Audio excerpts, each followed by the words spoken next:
This is a presentation of Northeast Streaming Sports.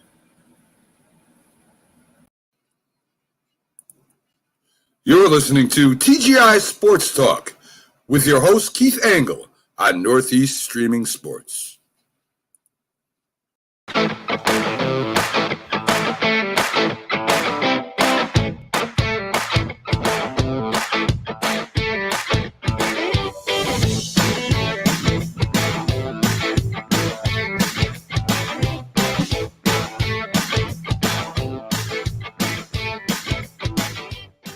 Good morning, everybody. Keith Angle, TGI Sports Talks, Sunday. Stream is consciousness right here on Northeast Streaming Sports. We're also live this morning on Facebook, several outlets on Facebook, Twitter, YouTube. We'll be on, this show will air at noon today on Roku. We welcome everybody in. A little bit of a dreary day here in East Greenbush, New York. Hope it's nicer where you are, but we've had a nice weekend. Spring is coming. Get a couple good mornings out there. Good morning, Dave Guyette. Good morning to Alan. Perella is like, I always never say your last name, David, because I'm going to say it wrong. How about St. Peter's? We'll get into the NCAA stuff here pretty quickly. I think that might be our first topic today. Amazing St. Peter's. St. Peter's gets a good break, obviously not having played Kentucky in the second. Or I'm sorry, I was going to say Murray State got a great break not playing Kentucky in the second round. Didn't work out well. Good morning, Rick Sherlock. We're feeling much better. I appreciate you asking. I had some, I guess Thursday, went back to really some drastic measures that the doctor had given me when I first had my surgery and got back into it and really kind of cleaned things up. So we're actually feeling very well. Actually, out to dinner last night, so I'm a little tired. I had a great night out with some great friends.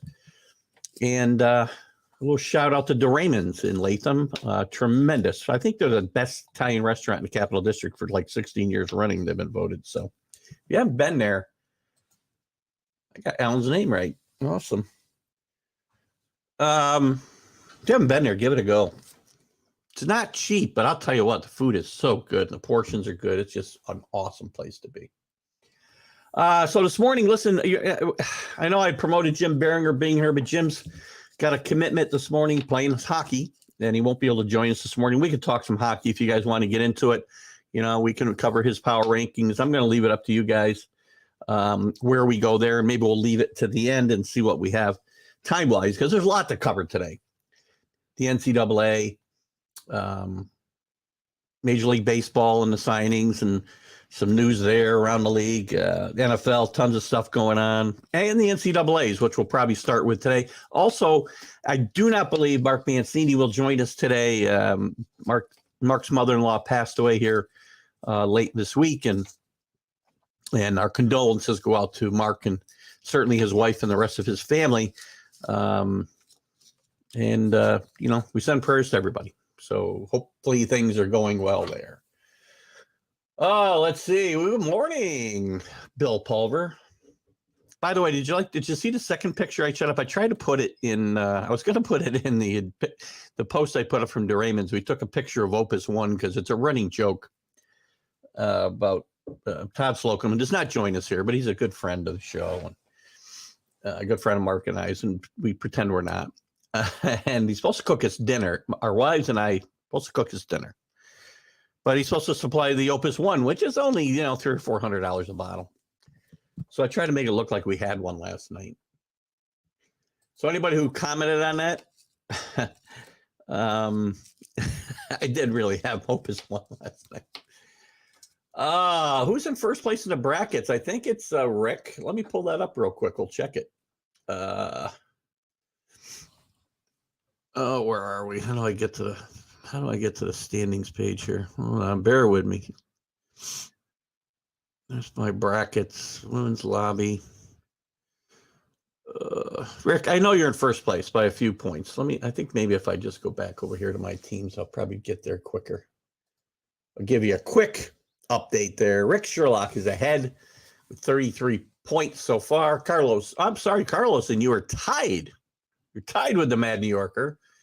Myself at 29, Alan with 28, Craig Smith with 27. Kenny never filled out his pool. I looked at his pool. Interestingly enough, I don't know if Kenny's with us yet or will be joining us, but he filled in like 4 games. I'm not sure what he was doing.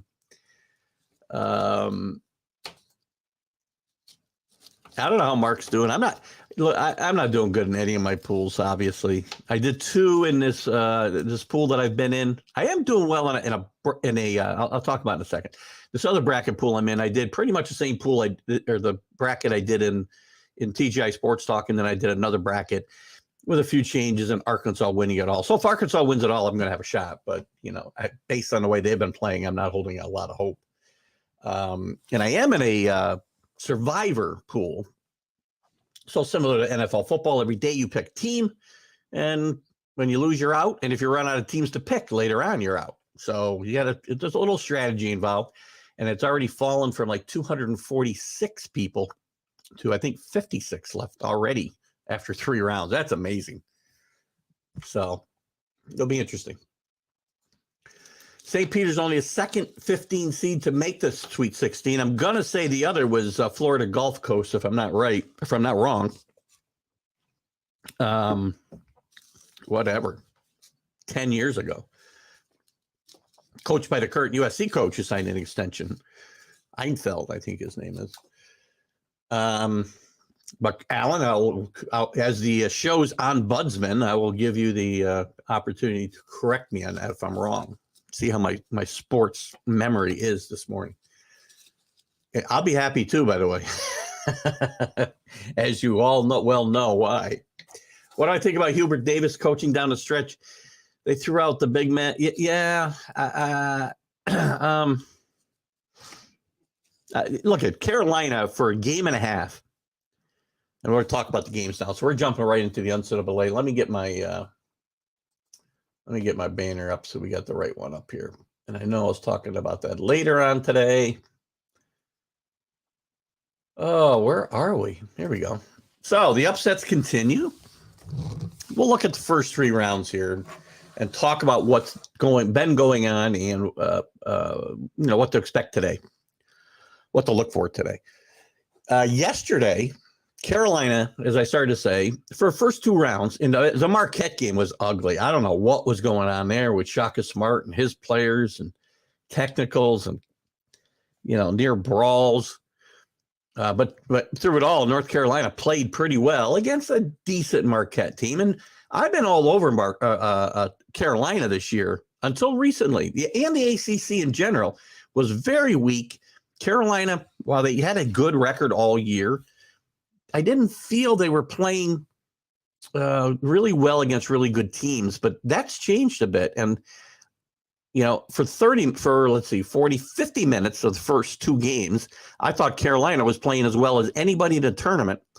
And then, they blow this 25-point lead. And I'll be very honest with you, when it was 20, they were up 25 with about 10 minutes to go. I decided that at that point it was a good time to take a shower.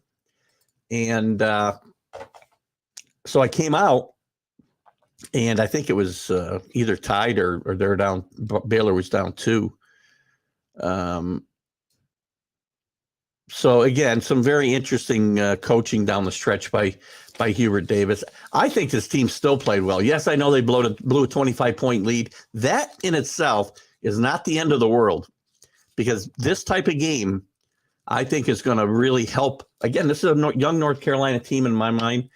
And, you got a first-year head coach, and I think everybody will learn from this. And I think it'll bode Carolina going forward. And I believe, get back to my bracket here so I can see what's going on. Carolina's going to get, why is this so hard to read? Gonzaga, who's Carolina going to get? I thought they were in this part of the bracket, but I guess I was wrong. There they are. So they're going to get UCLA next, which will be very interesting. UCLA beats St. Mary's yesterday, because I guess we'll segue to that. And if you got more questions about Carolina, we'll get there. I thought St. Mary's was going to win this game. I had St. Mary's getting to the Elite Eight because I thought they were that good. They played the type of pace that was going to hurt teams like UCLA and anybody else that they played. And they didn't play well yesterday at all. In fact, if I look at the scoreboard here, keep your comments coming. Certainly going to rely on you guys today. So go back to Saturday's games. I can get there. There we go. So where was I talking about? St. Mary's won 72-56. And by the way, Carolina in that game, even though they got it to overtime, Baylor did. They still win by 6, and they were in control pretty much. You know, they didn't get to overtime, but from the time they tied it, you know, Carolina took control of that game again. In the UCLA game, St. Mary's really never got into their rhythm. You know, it's a team that again, like a lot of teams, like to take some 3-pointers and run some backdoor stuff. It's kind of like a Princeton offense, that we would call it back in the day. I don't know what we'd call it today, but you know, that's kind of where I see that. Let's see. Allen, I believe so. They beat Georgetown round 1. Who the heck are we talking about, Allen? I would have to. Georgetown's not in any tournaments this year. Oh, yeah. You're talking about. You're talking about. Sorry, I forgot what I mentioned. Oh my God, Florida Gulf Coast. So how about that from memory? Got their coach a lot of money, including a big extension now, even 10 years later. Good morning, Kenny. I didn't see you pop in, but if you're here, good morning. Carlos is here. Good morning, Carlos. Baylor played themselves out of the game. Too much speed for Baylor. You know, I agree. That's one of the things that really caught me by surprise watching the first 30 minutes of this game, and even in overtime. Carolina out-quicked Baylor a lot. And you look at Baylor's had some issues through the year. So have a lot of teams. I can't excuse this away. They didn't shoot the ball well. They took their shot selection was not good. I mean, I had it on the computer and something else going on, and I'd be watching it, and Carolina might score or not score, and Baylor get a rebound. And I don't know, it wasn't 10 seconds later, I'd be looking and Carolina's coming back down with the ball again. Because Baylor was not like running the clock. It didn't look like they had a coherent plan to attack that North Carolina defense, and Carolina played very well. Yeah, I knew you'd be pointing that out, Carlos. Allen. I've been bashing the Big 12 as not so good, and they've still got 12 teams left. I'm sorry. God, good grief. All 6 of their teams are left. Iowa State, we'll see today. Iowa State's got a matchup today against, I don't really remember. Sal, good morning, Sal. Bracket buster, for Pete's sake. Look at St. Peter's. A lot of fun, man. This is what the tournament's all about. Again, to be like I am in a survivor pool with 256 people, and there's only 56 left after 3 days, when you can pick the highest seeds you want and still have plenty of opportunity to pick teams later. It's amazing that 200 people, 3/4 of the pool's gone, more than. Baylor would have been blown out if not for the ejection. I mean, it's hard to say. It didn't help, obviously. Baylor played like thugs, and the refs allowed it. Look at the game of basketball. You know, they let guys play more often than not. And I don't know that they played like thugs. They play a very physical brand of basketball. Yes, I don't know that I really saw a lot of thuggery myself. But you're certainly entitled to that opinion. But again, I didn't see stuff that. Go back and watch Marquette and Carolina, and you'll see some thuggery in my mind. Oh, what else we got? Salvatore, 161 brackets of the tens of thousands submitted to ESPN are the only ones remaining. Perfect brackets, I'm assuming you're talking about. I cannot believe I'm shocked there's that many. Right? I think CBS or somebody ran this $100 million challenge where if you picked all 63 games right, you win $100 million. Well, the odds of that happening are like, I did the math. I didn't do the math. Sorry. I looked up the math. I want to imply that I could do this type of math. But it was like 50 trillion to 1. So they're only paying out 100 million. That's not really a big risk. SEC not looking so sad. Not looking so good. Whatever. I mean, the SEC I thought was going to be much better, but they still got Arkansas alive, who's not playing great basketball. Arkansas had better get it together. They were sloppy. They cannot put the ball in the basket all of a sudden. Again, I'm going to stick with them because it's worth it for me to do that. I've got a very heavy interest in this game, in this result. 8,000 reasons, and I just don't feel confident. They get Gonzaga now, and I don't feel confident that they're going to be able to do that. And guys, we'll jump into a lot more of this stuff if we kind of cover it from 10,000 feet today. I want to have plenty of time to get into the basketball and football today, the baseball and the football today. But we'll certainly be diving more into this Wednesday night when we fully look at the Sweet 16 that's left. And, and look at some other stuff. There's going to be a lot of coaching. Listen, I will tell you this. The St. Peter's coach, Holloway, he's not going to be there next year. I was talking on the Mac and Jack show this morning, and he was talking about how they're set up for the future, whether they go out now. Look, if they go out now, this is a great accomplishment for them. But he's not going to be there. Willard, his old coach, I think his old coach at Seton Hall. I know he was an assistant for Willard at Seton Hall. Willard's, it very much looks like Willard is going to get the Maryland job.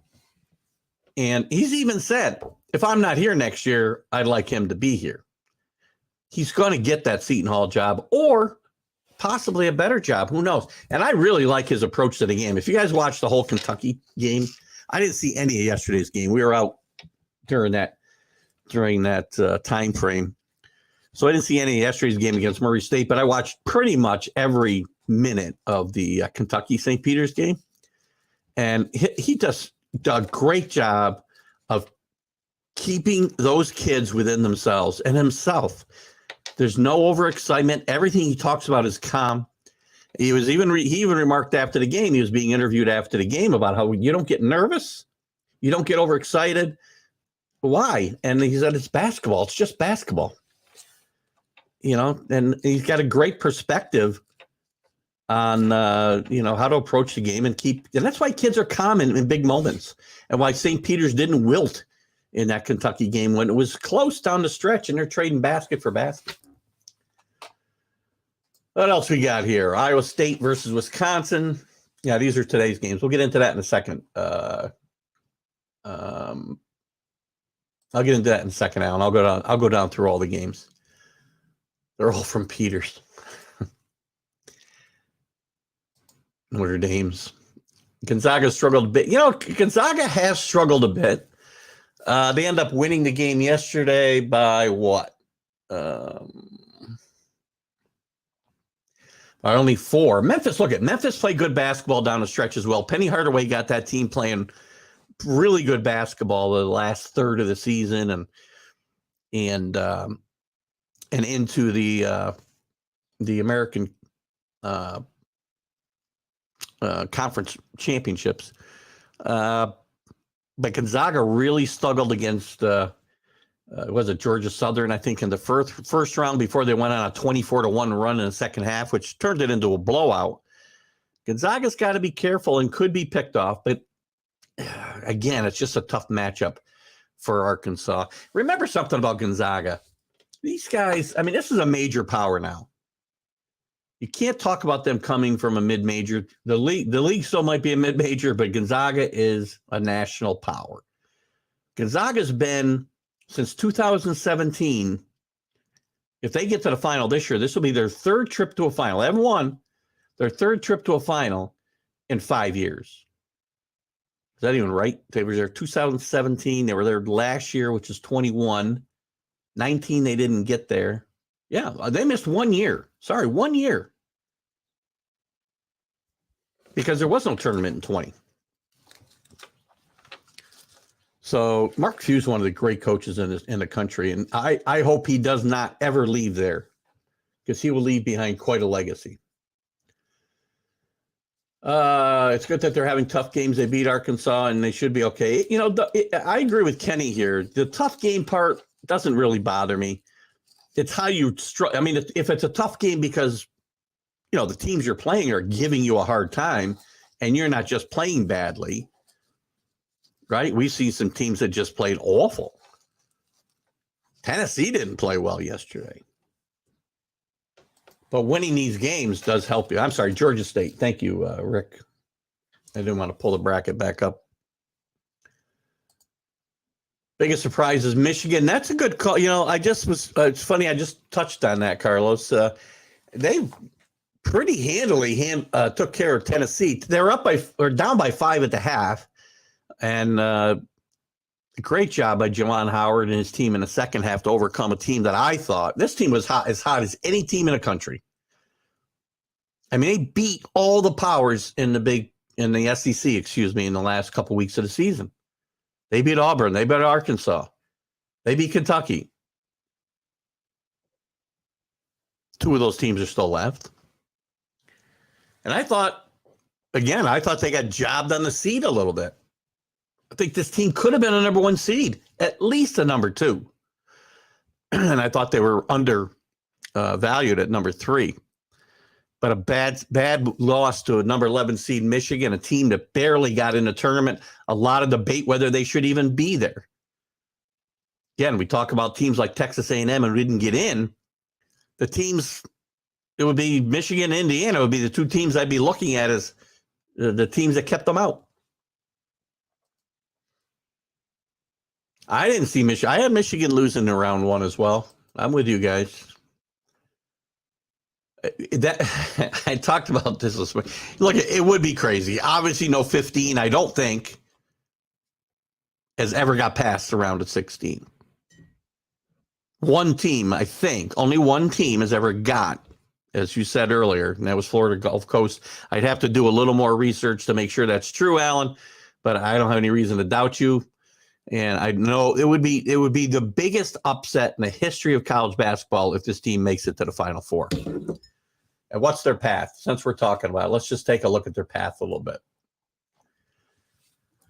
Because it gets tough right now. They got Purdue, but, you know, they just beat off a team that theoretically is better than Purdue and Kentucky. Younger.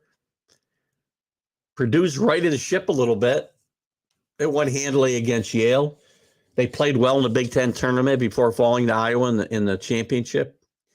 But still, their defense is suspect. And I just think the size, because there's 2 big guys on Purdue, and I think the size difference between Purdue and St. Peter's is really going to eliminate them from getting past this round of 16 game. But if they did get there, if they did get to the regional final, somehow they're going to get Carolina or UCLA. They're a great story no matter what.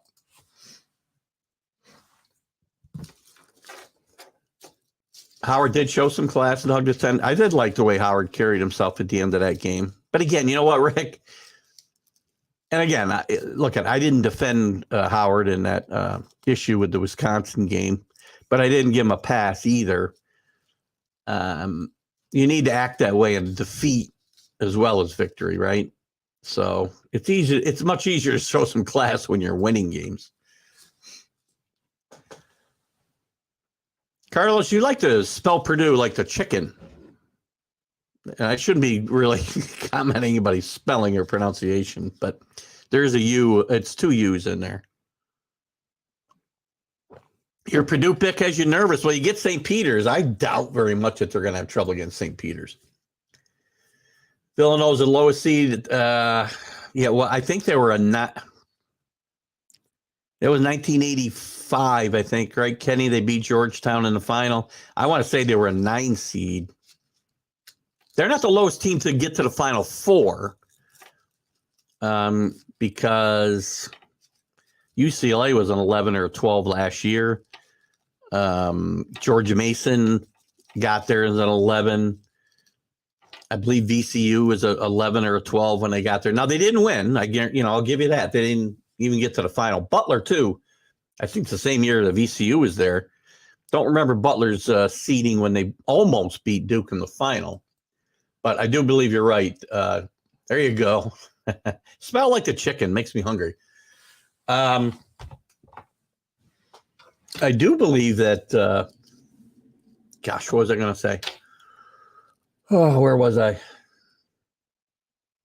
Oh, yes. I do believe you're right that Villanova is the lowest seeded team ever to win because I feel like they were a 9 seed. Purdue has to deal with Texas first. No, they're not playing Texas next. They got St. Peter's next. Let me check my bracket again. Now you got me second guessing myself. Oh, right. They're playing today. What am I talking about? Sorry about that. Or are they? Oh, gosh. Sometimes this bracket's hard to read. Oh, yeah. Texas and Purdue today. Sorry, I got my check. I mistook my check mark for the fact that they won. So they do have to get past Texas. I know we're big on the Big 12. I just like the Big 10 better. I think the matchup is better. I think Purdue's I'm not going to say they're better coach. Beard's a really good coach for Texas. But Carlos is a Perth guy. You should take that as a compliment, Carlos, by the way. As you know from being on the show, us Perth guys stick together. So you get in that click, you're doing pretty good. After St. Pete, well, you know what? They got to play today. Actually, Alan's very right. Very right. When he's, I don't know how in my bracket, it must be because I pushed them forward. They're not there yet. They got to beat Texas today. South Carolina last year. Yeah, that was year. I think that was 19. That was the year that Carolina beat Gonzaga in the final. They might have been, but they didn't win. So the thing is, they lost in the semifinals. So there have been double-digit seeds that made it to the Final Four. I just mentioned at least, well, we've mentioned 3 at least that I can think of. There's probably more. George Mason, VCU, South Carolina. Butler could have been a double seed that year, but they did not win.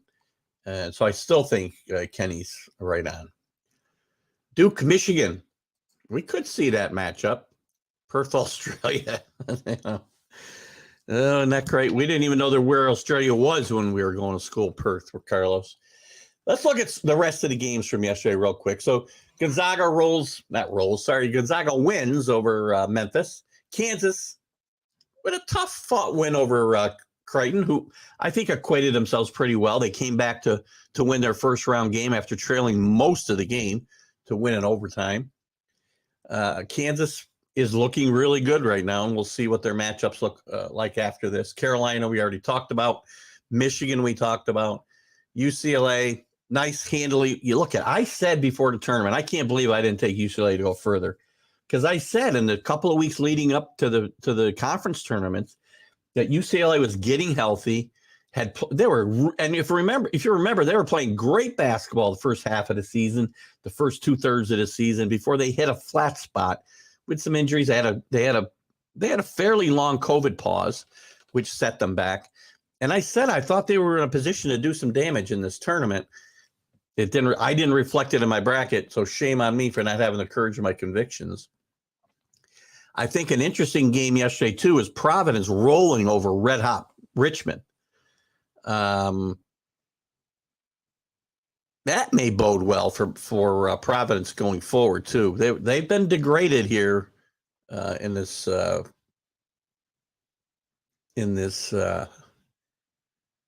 going into this tournament. Arkansas with a hard-fought win over New Mexico State, and of course St. Peter's.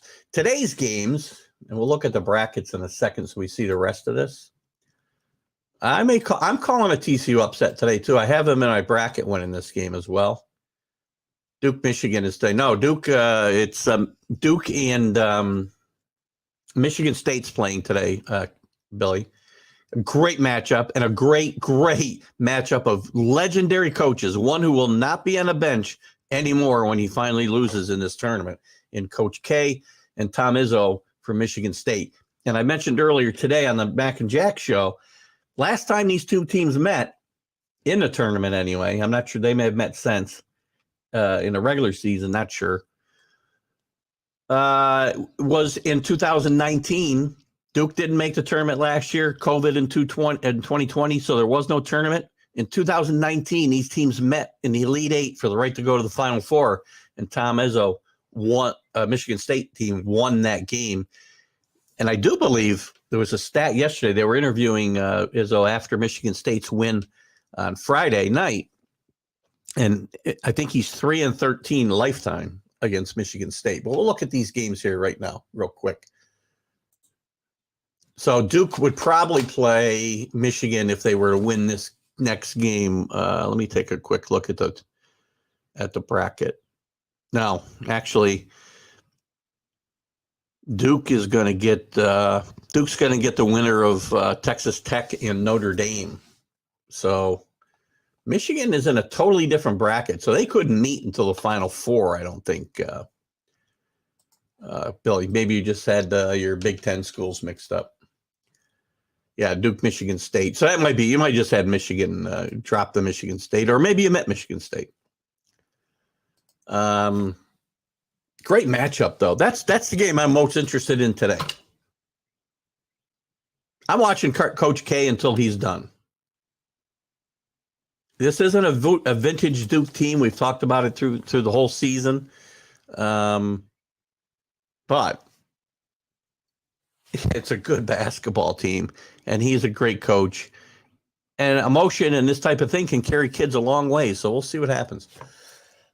So today we got Houston, number 5, Houston but playing Illinois. That game is in the South region.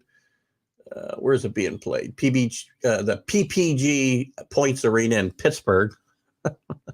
Maybe I'll just tell you the city they're playing in. I kind of like Houston today, even though I think they're one of the most overrated teams in the conference or in the tournament. Illinois just did not play well the other night. I like Illinois. I'm going to change this. I'm going to take Illinois today. I think Bruce Underwood's going to get this team together. I think he did a great job making adjustments, getting Illinois back in that game against Chattanooga the other night. And again, that type of game can propel a team through the tournament. You can go back and look. Go back to NC State and Jim Valvano, 1983. That team nearly lost 2 or 3 times. And it steals you, and it gives you a sense of, I'm not out of games. We've got what it takes in the clutch moments of games. So some of these tight games and coming back from large deficits can really help you. Or even, as I said with North Carolina, blowing that lead but still hanging on to win pretty decisively in overtime, in my mind, can help you later on. I'm going to go through these games quick, and then I'll get back to your comments. So Ohio State and Villanova are also playing in Pittsburgh. That game's at 2:40. The other game starts at 12, by the way. I like Villanova. Villanova's playing well. Jay Wright's doing a good job with his team. Gillespie's playing some great point guard after being injured last year. And I didn't like Ohio State in the first round. I thought they would go out, and still, here they are.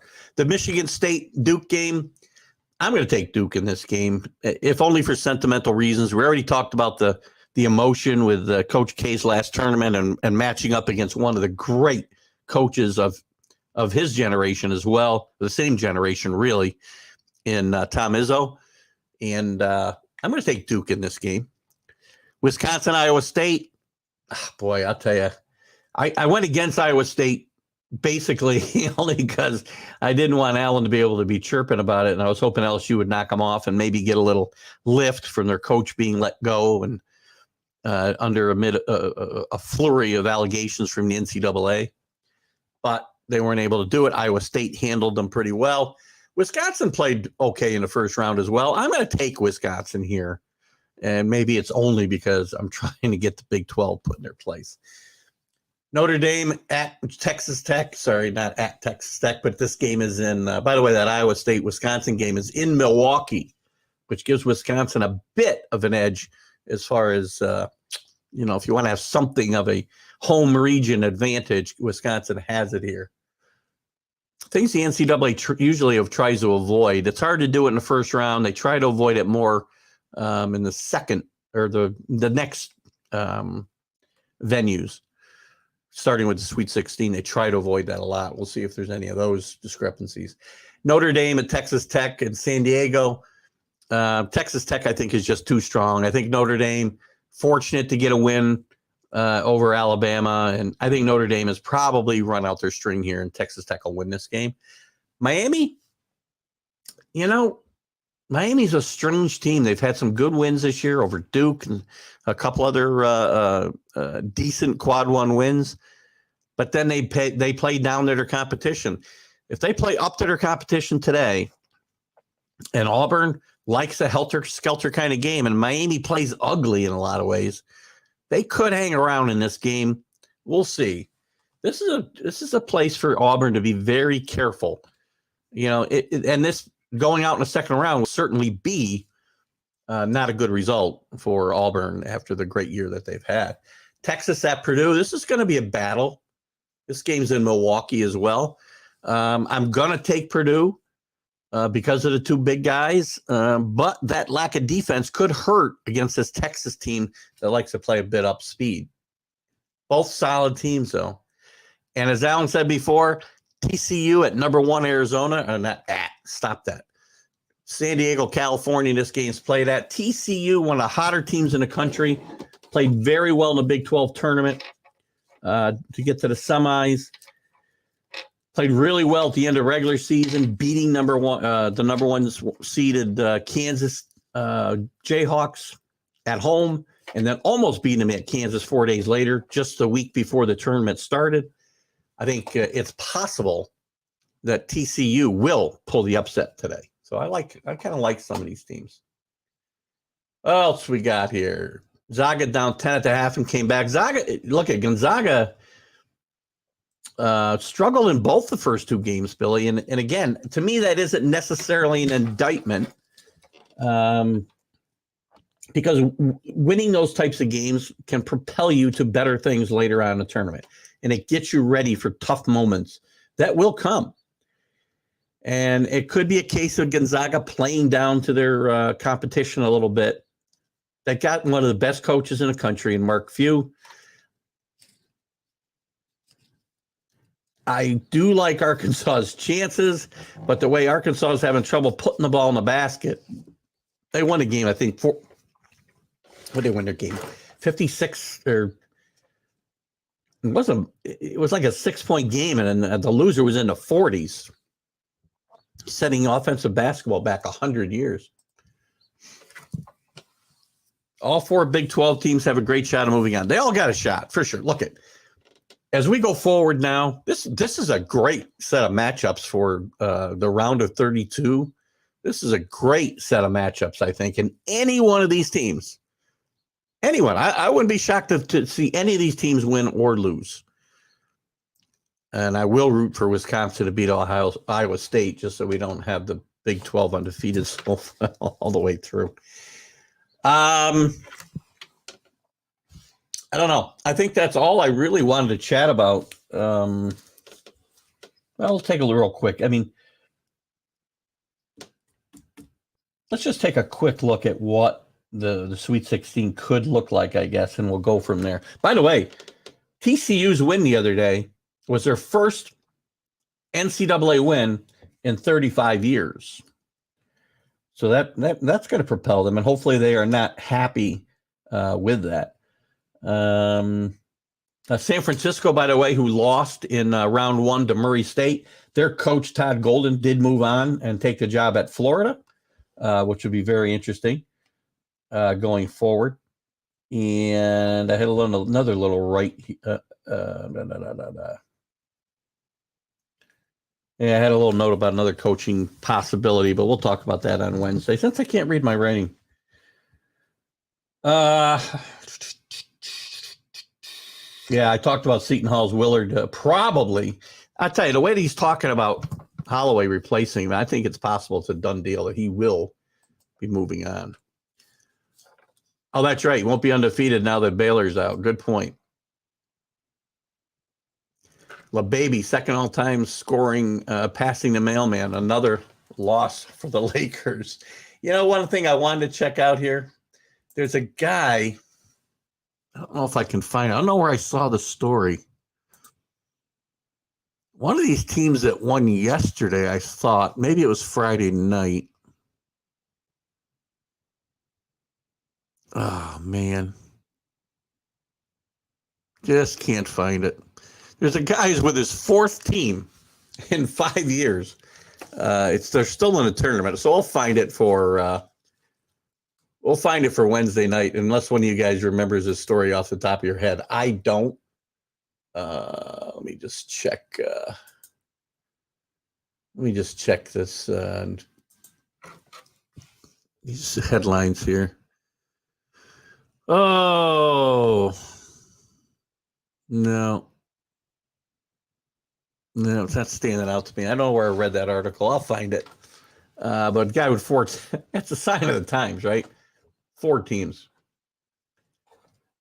Current Oklahoma State may be in going to South Carolina. Yeah, we'll have some time Wednesday night, Alan, and we'll jump into all the coaching carousel conversation. Lots of rumors will be coming on. Look at these teams that are doing well in the tournament, right? Holloway at let me just go through some of these teams that have, potentially going to have coaches moving up. The Murray State coach could be looking to have a promotion here. Certainly Holloway from St. Peter's.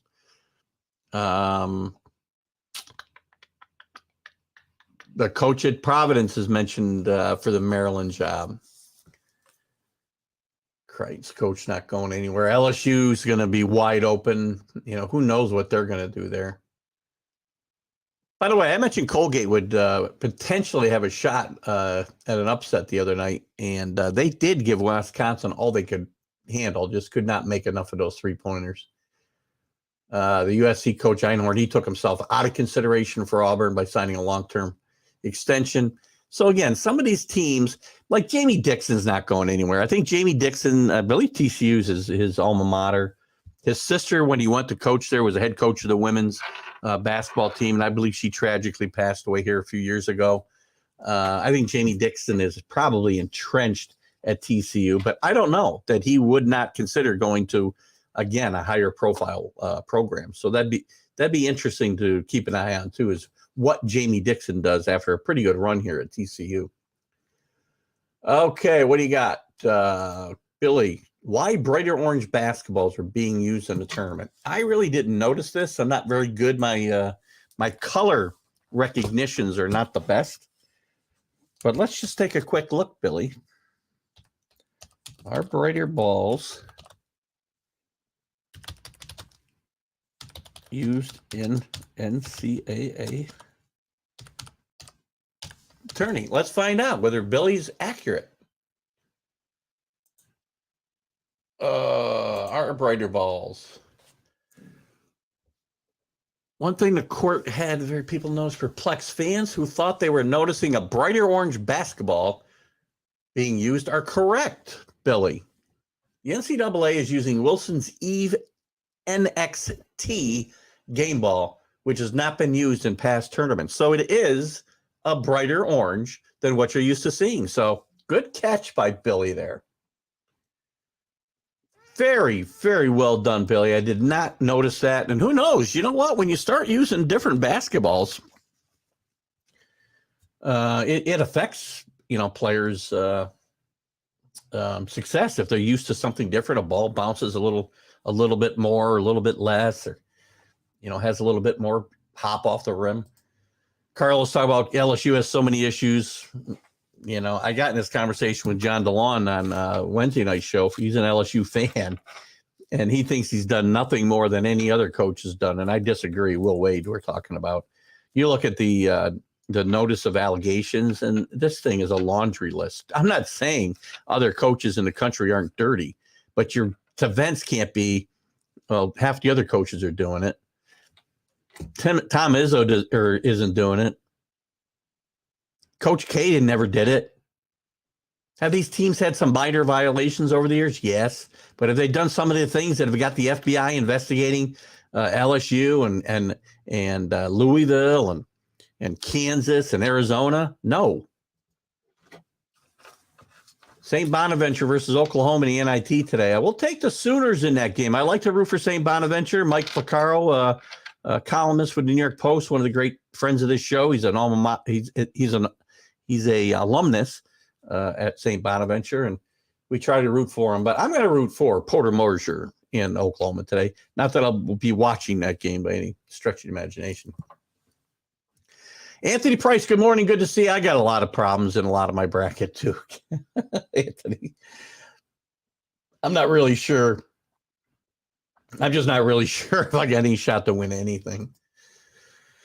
NIT does have a few good games, but, they're irrelevant now. There's so many teams in the NCAA tournament. The NIT at one point was a really good tournament. Even with the NCAA had 32 teams. Now, heck, we used to take varsity club trips to the NIT tournament, and Rick and Kenny will remember that. And they had some good teams playing there. But now, these teams are all, if you're not good enough to get into the NCAA tournament, you're a mediocre team at best. But good experience for the kids to get in, can play some more. There's also some lower rung tournaments even below the NIT that they play. I think two. I remember Siena winning in one of those tournaments one year. I don't even remember the name of it. You're accurate. You're dead on, Billy. You're never accurate. You've got the color of the balls perfectly correct. Wilson basketball compared to Spalding leather composite, right?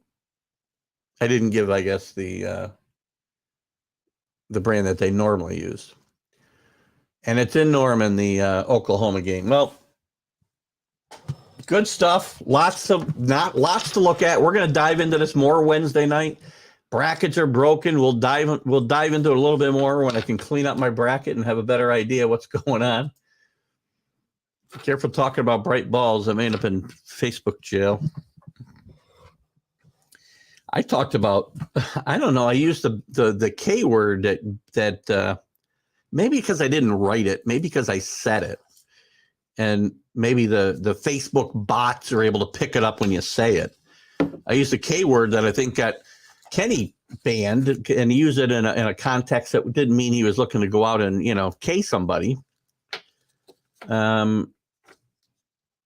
But look, Facebook's got to get with it. Stop with the bots who just go and chase and look for words and take them out totally out of the context of the total way they were used. And, gosh, some of the garbage I got to see. And I got to worry about, some of the stuff Kenny gets banned for. Kenny has a right to his opinion. I have a right to my opinion. And we allow all those opinions here, as long as they don't get too political on us. But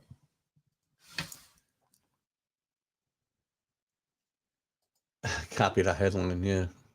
Any plans to have Larry Sorensen? I will. I think we'll get Larry on. I'm going to do something with Drew too, if I can work out his schedule. He's traveling a lot. We'll do some preseason baseball. We're going to get into the baseball now. There's still a lot to talk about.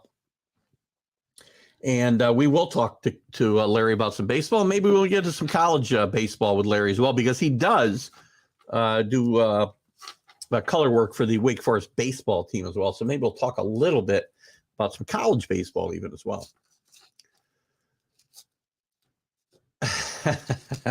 I'm surprised too, Alan.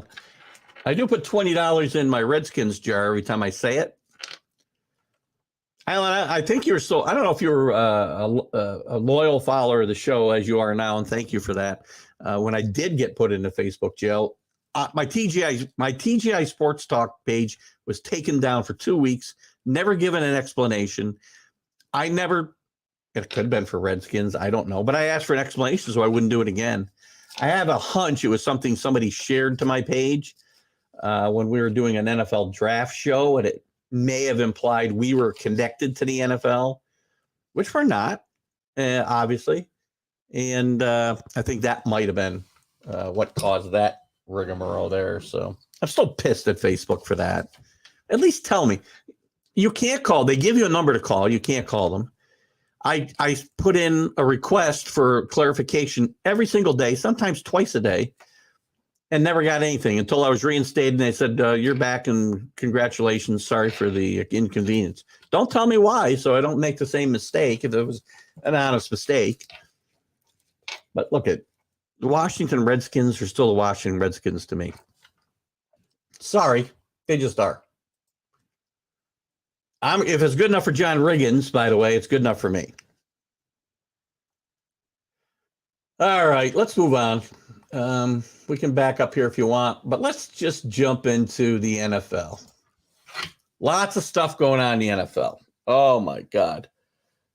Big news this week was Deshaun Watson deciding where he wanted to get traded. Thank God we let him do that.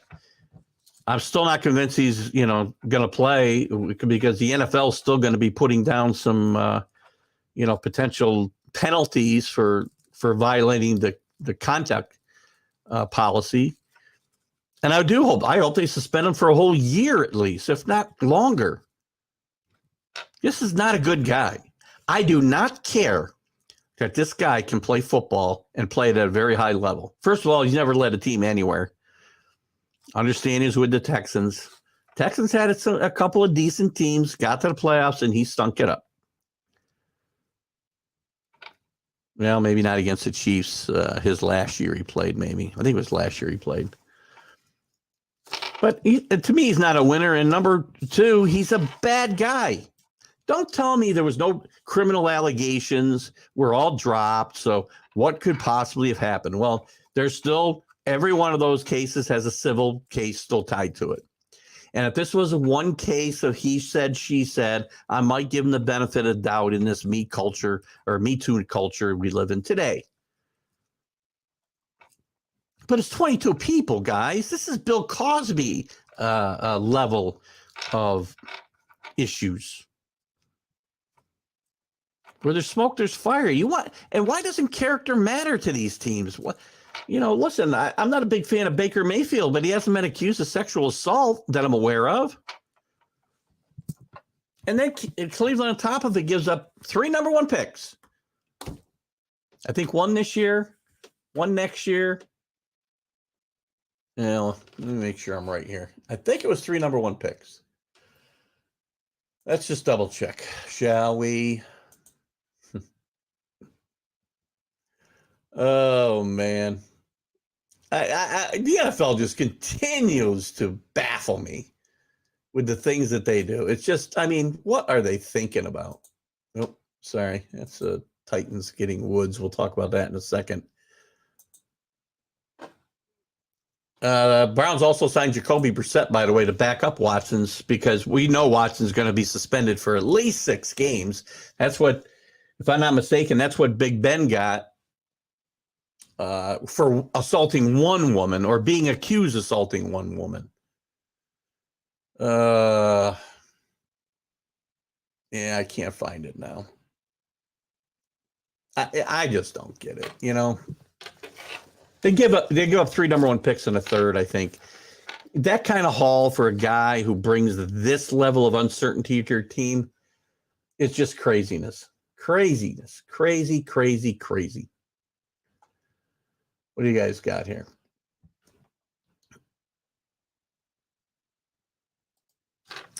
Did you already talk Brady Basher? Did I already talk Brady Basher? No. We can get into Brady. I definitely will be happy to do that. But help me out there with that, Billy.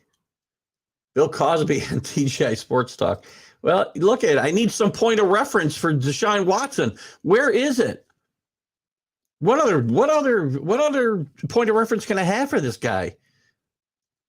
I mean, he's a awful human being.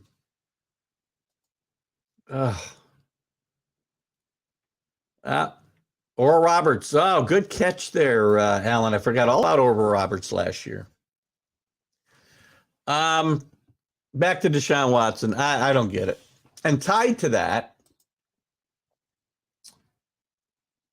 so obviously, Deshaun Watson goes to the Braves. A Braves team that's depleted of talent, by the way. They did bring in Amari Cooper, but Landry's going to be out of there. They obviously traded OBJ. They got a good running game. So I guess this is not a bad spot for Watson. It's a bad move, and it's a bad look for Cleveland. This is how bad you want to win, is that you'll bring this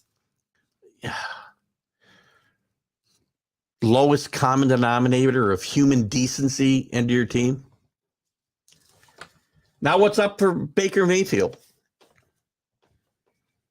There were rumors that Baker Mayfield was going to go back to the Texans in this deal, but I think Baker Mayfield might have a no trade. I'm not sure. I believe he's now said he wants to go to the Colts. It's going to be a matter of whether the Colts want him. Colts need a quarterback after moving Carson Wentz out. They should have stuck with Jacoby Brissett, by the way. But the Colts are rumored to be interested in Matt Ryan. They're interested. They've been rumored to be interested in Derek Carr, but I don't think Derek Carr is going anywhere now. We'll see. The Raiders may not be done dealing. I mean, there's been all kinds of talk about Carr going to Indianapolis, Jimmy Garoppolo going to the Raiders. I don't see that happening. I think Garoppolo might be back with the 49ers next year. I think Carr will stay with the Raiders. And I think the Colts are probably going to maybe try to get Matty Ice out of Atlanta. They may go for Marcus Mariota, or now they may pursue Baker Mayfield if they think he's the way to go. I'm not so sure Baker Mayfield is, again, a guy that's going to get you over the top in the NFL. We'll see. Again, he hasn't played with some of the better, the best put together teams. There's always been flaws on these teams, so we'll see what happens. Alan's talking about, if I'm Baker Mayfield, don't trade me to Seattle. Seattle is going to be, I think, a horrendous football team this next year, because I think they're just, and again, I don't think they'll stay that way, because I think they're a very good organization. Pete Carroll's got a philosophy there that he likes, and one of the reasons Russell Wilson isn't there anymore is that it's built around defense and conservative offensive football. And now most of their talent is going to be on the way out, even on the defensive side of the football. So if I'm Baker Mayfield, I'd rather be in Indianapolis than Seattle. Kaepernick's not going to play. If Kaepernick could play in this league, I've said this for years, I don't care about Kaepernick's politics. I really don't. I could care less. And I've said for years that if Colin Kaepernick could play, Colin Kaepernick would be in the NFL. Colin Kaepernick was an oddity, right? That Jim Harbaugh was able to capitalize on for 1 year in San Francisco, and then the league caught up with him with the whole pistol concept. And Kaepernick showed he just wasn't good enough to play. He wasn't accurate enough as you need to be in today's NFL.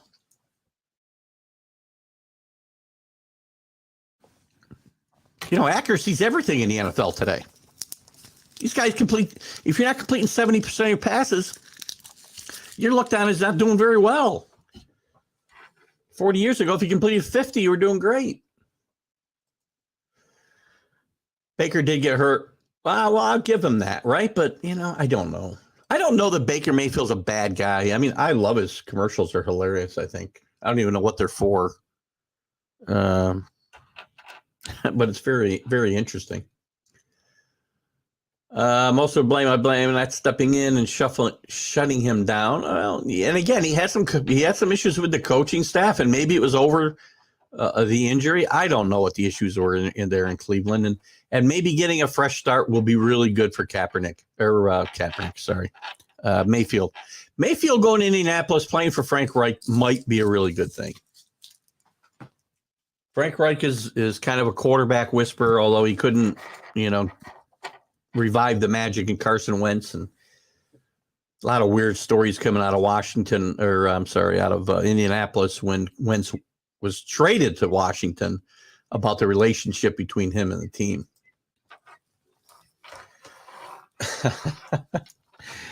Well, you might see him playing in the USFL. Now I understand there's another league too, another spring league that's cropping up this spring as well, which we'll talk about, once we get through basketball, and we'll talk a little bit about these spring leagues. I'm interested. The original USFL, which I think is suing the new USFL, by the way,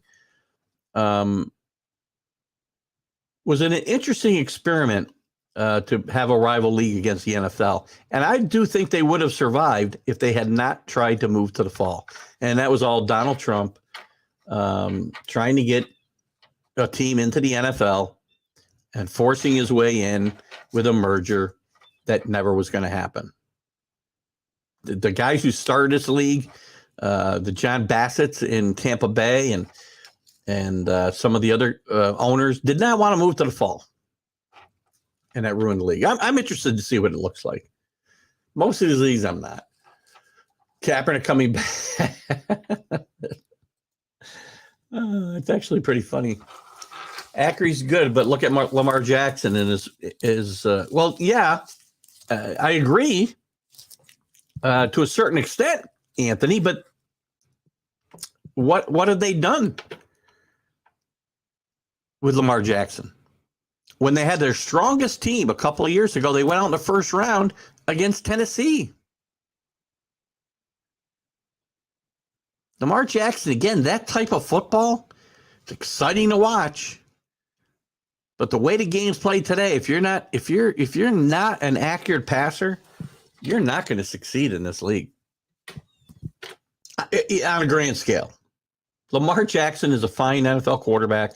He's a great athlete. But the game's about accuracy today. So Baker Mayfield, we talked about that, where he may end up. Let's talk about some of the other. Let's talk about some of the other stuff that's happened here in free agency and that type of stuff. So I had a team by team thing here. Let's see if I can find it. I'll throw a couple things out there that I think that are very good.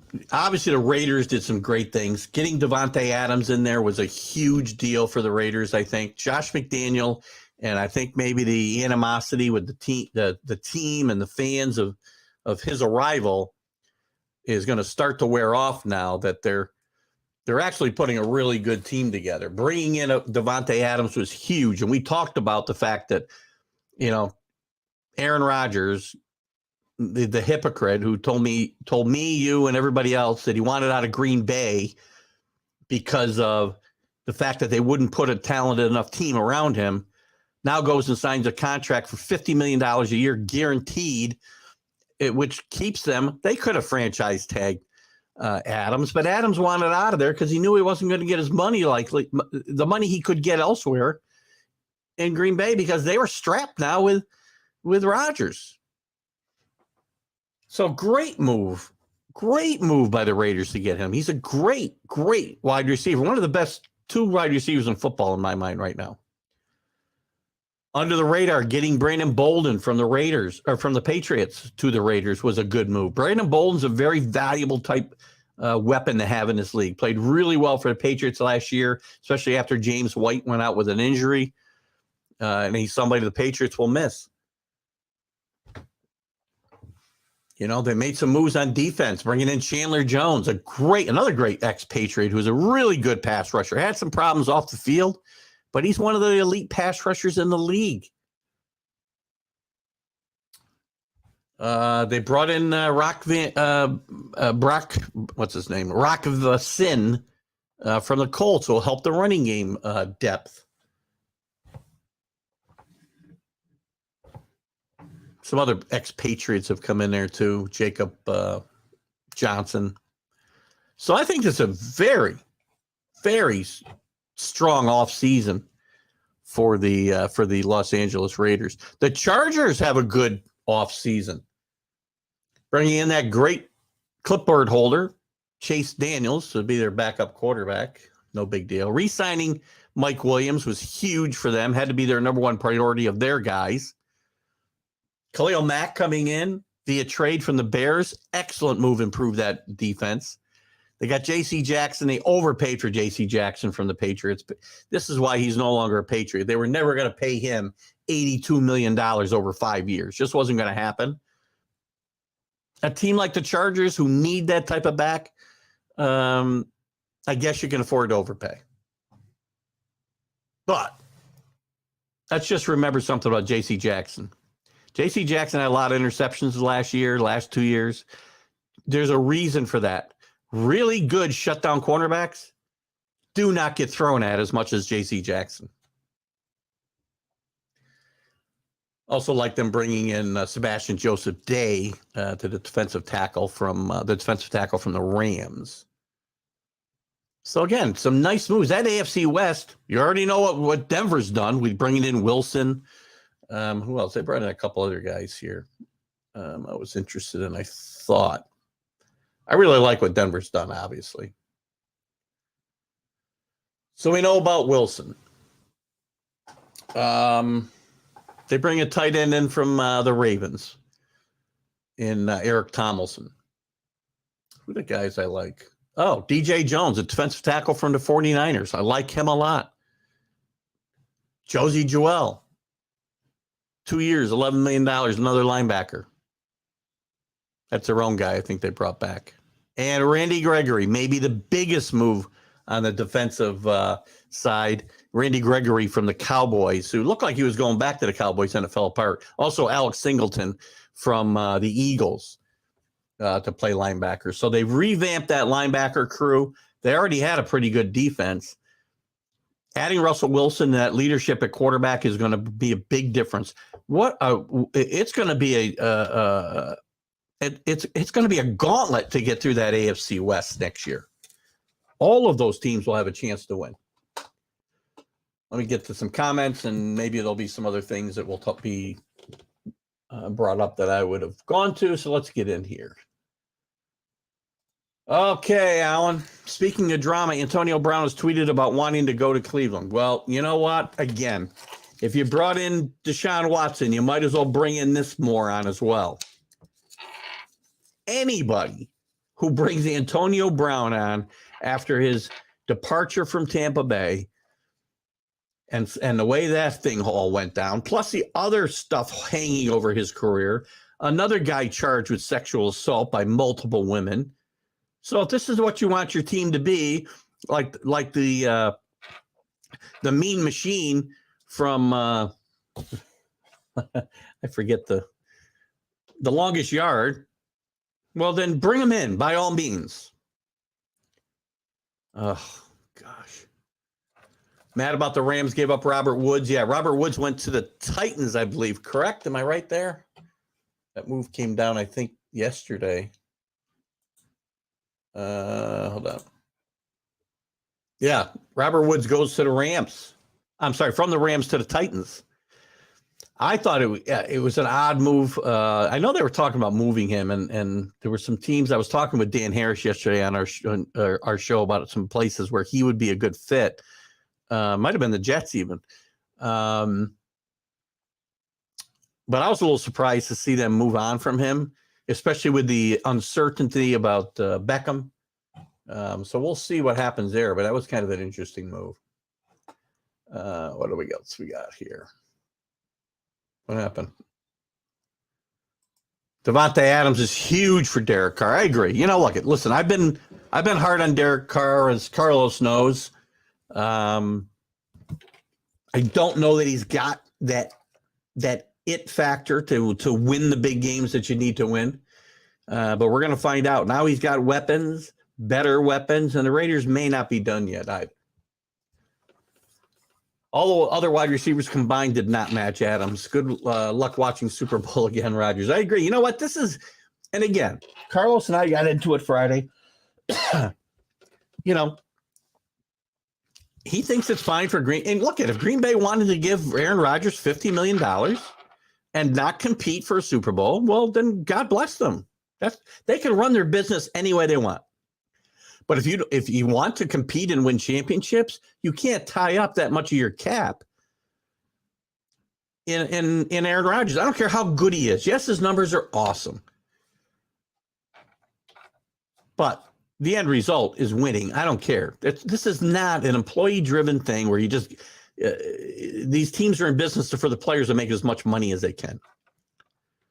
The same token, Rick, I was a little surprised, and I'll bring this up now, and you got time to maybe comment on it. I wanted your thoughts on the Vikings upping Kirk Cousins to $35 million a year this year.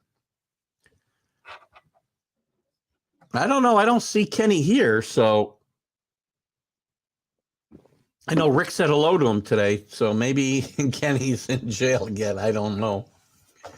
Cleveland Convicts. That's what they should, maybe they'll have to change the name because Browns might be, I don't know, they might be insulting people who like other colors. So if they have to change their name, maybe the Convicts would be the thing to change it to. If they bring Antonio Brown in there, again, do they want to win? Character still means something in sports. And you look at teams that win, most of them have got some pretty good character people leading the way. You can say whatever you want about Tom Brady, but if you don't think he's a high character guy, then you don't know what you're talking about. You look at all those Patriot teams that won. If you don't think they were led by high character guys, you don't know what you're talking about. Does that mean that guys on those teams were not, if some of those guys were not, great citizens? Yeah, well, Aaron Hernandez was certainly not a good citizen. But these teams win because high character guys lead them, which is what Russell Wilson will bring to the Denver Broncos in my mind. Cowboys re-signed DeMarcus Lawrence, Michael Gallup. Michael Gallup's a great player. They obviously know they want to tie their wagon to Gallup and Lamb, and I think it's probably a good move for them moving on from Cooper because Cooper's going to want the football and only going to cause problems there over time. They signed Darren Schultz and Dante Fowler Jr. and James Washington and traded Cooper to Cleveland. Other than that, it's been, I think a lot of teams are going to be interested in Wagner. I think certainly Jerry Jones is a guy who's going to bring him in and not be afraid to probably overpay for what Wagner can bring at this point in his career. But even at this point in his career, he's one of the better defensive backs available or still playing.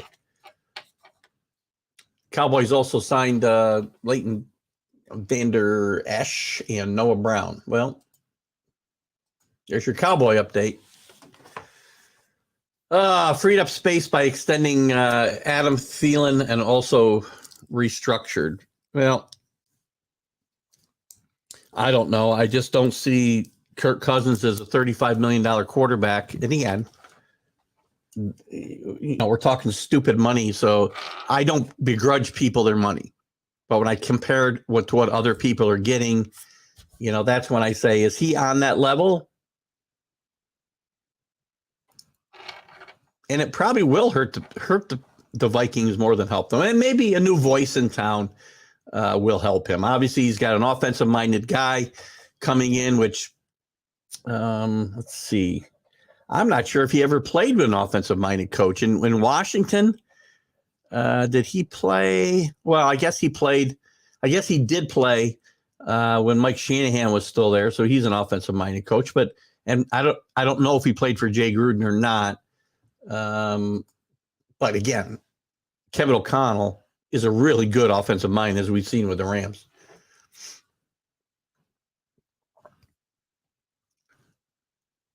Well, Baker's going to be going, Anthony. So, they do have Watson. Why not free Baker?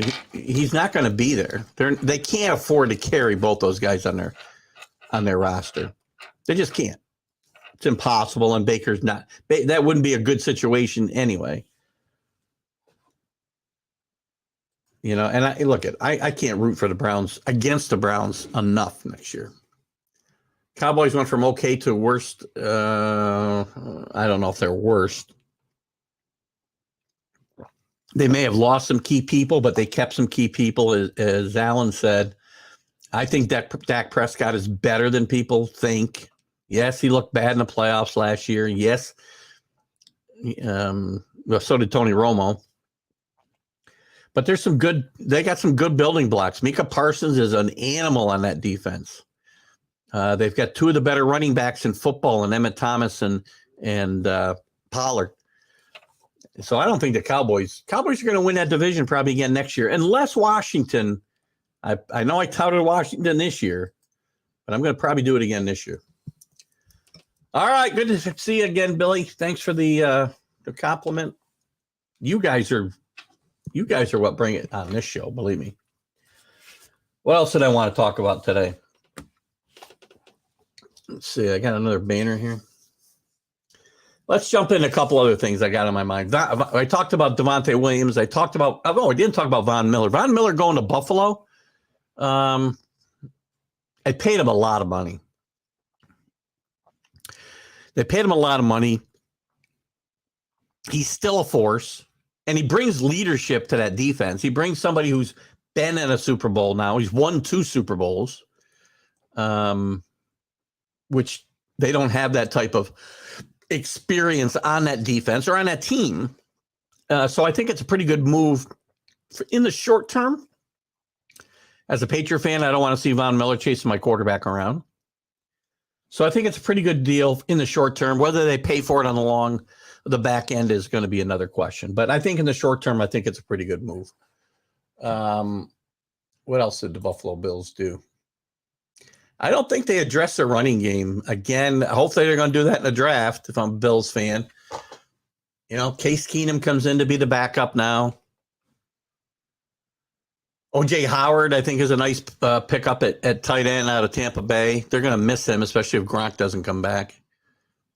Nice move getting Settle from the Commanders. How was that, Alan? Only because it's written in front of me.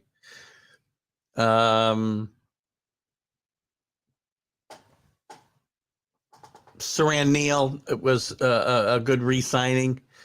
And, other than that, though, no addressing the offensive line, no addressing the running game there. So that's going to be of interest. What else did I have on here? Let's talk a little bit about the Jets and the Giants and those things. We got some comments here, though. Let's get to the comments first. Where are we?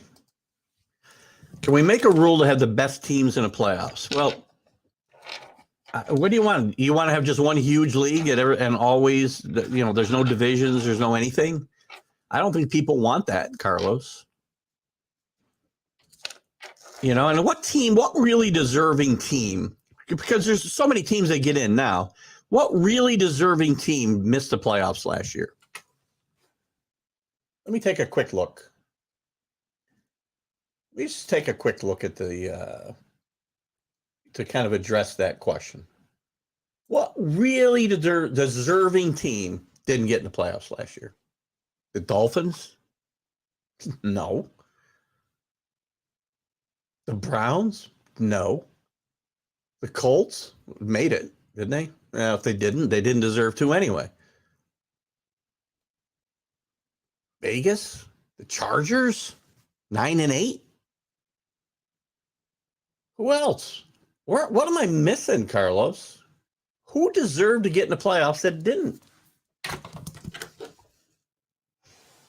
So you can... But you want more teams. So I just named all the teams that didn't get in the playoffs that had even close to 500 records. Or do you want to, if you want less teams, if you're saying only the best teams get in the playoffs, then I have a better argument with you. I think based on our previous conversations, I was assuming you wanted more teams in the playoffs, which I do not.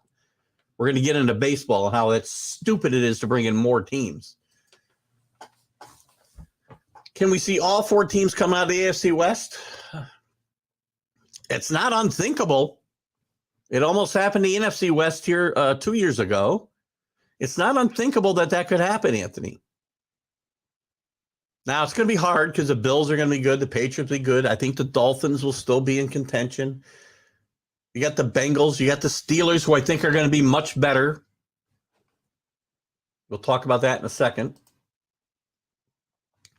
Just the best teams. All right, so you're saying they should lessen. I wouldn't have a problem, but it'll never happen because they want more playoff games to sell advertising to, right? Again, as Kenny likes to say, it all comes down to money, and that's why playoffs get extended. Not because they want more teams to have a chance to win, but they want us to watch garbage. Yes, I could have lived without the Steelers in the playoffs last year. To me, go back to 3 division winners and a 1 wild card. That's it. That's good enough. Agree. The Bills still have a crap O-line. They got to address the O-line and the running game in their draft. Because I don't care if the O-line, regardless, they don't have a good. Singletary's not a good back. He might be a good change of pace guy. Well, we'll get into that in a second. I did not want him to go to the Red Sox, and that's the worst possible news we could have had. You have 3 running backs that run for over 3. Well, they did all that, by the way, in I know Singletary had half of his yardage in 2 games. I don't like any of those running backs. Again, they could play on my team. They just can't be, whatever. I won't get into that too much here. The Raiders were in the playoffs last year. No, I know that. And they should have been. They were 10-7. Let's just say, if we went with just the 3 division winners and 1 wild card, so that's the old, we had 4 divisions. Let's just say we went back to 3 divisions. I'm going to try to do this based on the old divisions in a wild card. So you would have had the Bills winning the East. You would have had the Bengals winning the old AFC Central. And you would have had the Chiefs winning the West. And the wild card team would have come down to the Raiders and the Patriots. I can live with that. If I break out the NFC to the old divisions, the Cowboys would have won the East. The Packers would have won the old NFC Central. And, I take that back. Tampa Bay would have won the old. Well, I don't remember who won this. I think Green Bay got beat by Tampa Bay. So let's just assume Tampa Bay had the tiebreaker. Green Bay or Tampa Bay would have won that old NFC Central. And the West would have been won by the Rams. And the wild card team would have been either Green Bay or Tampa Bay. I could live with that. It'll never happen, but I could certainly live with that. Oh, gosh. Bring that up again when we get to baseball here in a second. We're going to go there right after this. Packers were the number 1 seed. Okay, so they must have beat Tampa Bay. Anyway, in the old division breakout, they would have been the winner. A couple other things before I move on. Juju Smith signed with Kansas City, which is another weapon for Kansas City. Alan had mentioned to me that they were in talks to get McCafferty from Carolina. I don't know what's going on with that. We'll certainly see if there's more news on that coming on. And by the way, while we're on it, before I move off of football, I just want to say condolences to the family of John Clayton, former ESPN football insider, one of the best they ever had. Him and Mortensen, I love. Adam Schefter, I just don't care for. his anti-patriot bias is not something that I enjoy, or some of the other stuff that he pulls. He takes credit for a lot of things that he doesn't break. But John Clayton was one of the best, and I just want to say, God rest your soul and rest in peace, John Clayton. You did a lot of fun stuff, and I enjoyed watching you over the years on ESPN. He's been off ESPN now for, I don't know, maybe 4 or 5 years. But I thought he did a great job when he was with ESPN. And Carlos seconds my opinion as we move off of the NFL and into Major League Baseball. Alan just broke the story. The Trevor Story, just signed. Let me just see if I can get any details on this. Let's see. These are recent moves. Yeah, it isn't even up yet. So I'm going to take your word on that, Alan. You can pass along any details you might have. He's going to play second base, as they do have Bogarts at shortstop, as Alan mentioned. Some other big news, though, this week. Carlos Correa finally signed with the Twins, 3 years, and I don't know what it was, 100 and some odd $1 million, highest contract, I believe, in Major League Baseball history per year. Well, no, that's not true. Scherzer's getting $40 million, so I'm not sure what the record was that I kind of saw in a headline last night. But this is an interesting contract, because to me, first of all, the Twins have done a really nice job of revamping this team, getting Urshela from the Yankees, getting Carlos Correa now. They got a team that was in the playoffs 2 years ago and was a big disappointment last year. Gary Sanchez, as much as I don't like him, I have always said he may benefit from a change of scenery and maybe flourish in Minnesota. One of the reasons the Yankees held on to him way too long was because they were afraid of him breaking out somewhere else. Well, he's never going to make it in New York. There's no reason not to get rid of him. The Yankees find themselves in that same situation with Gleyber Torres, and we'll talk about that in a second. But I think the Twins did a really good job. And this Correa contract, in my mind, is basically a 1-year deal. I don't care that he signed it for 3 years. He can be a free agent next year because he can opt out after the first 2 years of the contract, which obviously it's a 3-year contract. He can opt out then too. So it's basically a 1-year contract. It can be 3 years, but if he has a big year this year, he can certainly decide to hit the open market next year. So very, very interesting development there. The Twins come out of basically nowhere to sign him.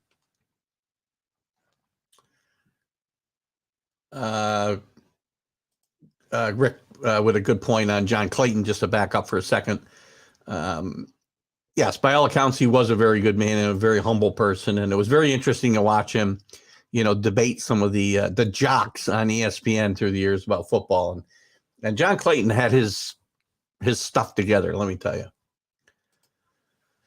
I also want to bring up Castellanos going to Philly, since you looked at him. Yeah, I like Castellanos. Look, the problem is going to be defense, and probably one of the reasons the Yankees weren't interested is he's not a great defensive player. He couldn't probably play center field. The Phillies bring him in here is going to add another nice bat, but they're not. This is going to be a bad defensive team, the Phillies. But it makes it very, very interesting to see what will happen with there. What's Carlos? Trevor Story, 6 years, $140 million. Probably a good move, moving him off shortstop. He's had some back issues. Not that means he won't have them at second base, but it's a less demanding position. And Trevor Story, will be interesting to see what he does outside of Coors Field.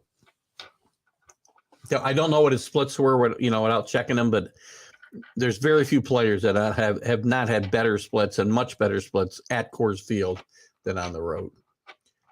And Alan backs that up. Ken Rosenthal broke the news, so that's certainly a very trustworthy source in my mind. As you know from my comments about Ken Rosenthal and Fox Sports a while back. Castellano should have stayed in Cincinnati. Cincinnati's blown it up. They just traded Suarez and another guy to Seattle. This team is tearing it up, and their fans. I was at a couple of Red sites this week, kind of looking at some of the messaging, and they're pissed. They're pissed that they've blown this team up. They traded Sonny Gray away. They traded, as I said, Eduardo Suarez. They traded, what's the other? I can't think of the other guy's name that they sent us to Seattle. But there was no sense in them keeping Castellanos and paying him. Yeah, I think that's probably the best move for them to make the Red Sox is to keep Bogaerts at shortstop. I think he's a better defensive player at this point than Story. And again, I think it relieves some of the strain on Story to play second base. Get on Twitter, Keith Angle. I am on Twitter. This show's live on Twitter right now, Carlos. What do I need to get on Twitter about? I don't follow Twitter, though, if that's where you guys pick that up. I mean, I do follow Ken Rosenthal, and if I go to my Twitter, I'll get that, but I'm not getting notifications. I get too many now. Reds big money machine or lack thereof. The Reds fans are very, very upset about what's going on there. Where else did I want to go here? You know, a lot of big stories in baseball, obviously.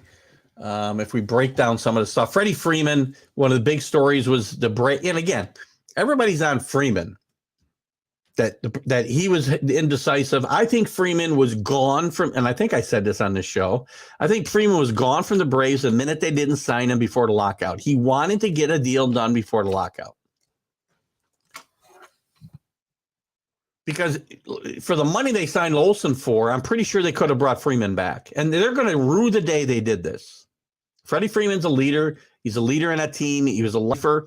And we talk about the fact that we're never going to see, rarely going to see, if ever, players play 20 years, one team like Derek Jeter, and many others going back in time. But who? I'm probably missing somebody, but who's the guy? Who's the guy right now that's going to retire with 20 years with the same organization? If I'm missing somebody, point them out.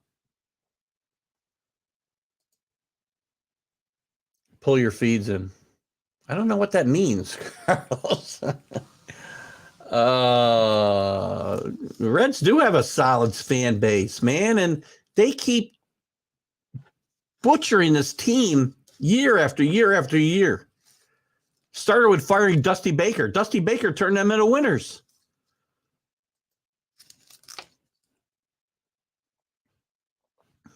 Gets to go and break his bank. Conforto, interesting, is still out there. Look at, I still think Conforto could be in play for the Yankees. I'm not sure what in the context you bring him up, Carlos, but I think it's possible Conforto may be in play for the Yankees, and Conforto might be a guy who needs to sign a one-year contract to show that he can get healthy and produce the way he did, a couple of years back, and he may not get that big contract. Well, that's what I just said. Back to Freeman though. And if somebody's got an example of somebody right now who's playing that's going to stay with the same team 20 years, I'd love to see it. Freeman goes to the Dodgers. We're going to have Mark Mancini back at some point, and I know he's been posting on social media that Dodgers won't win, Padres will. Look at the Dodgers have a really good team on paper, and they got a really good team in reality on the field. Freddie Freeman's a great player. He'll fit out there in L.A., I'm sure. I would love to have seen him play in first base for the Yankees, but that wasn't to be. We'll talk about the Yankees more in a second. Let me actually put a different banner up since we're moving on here.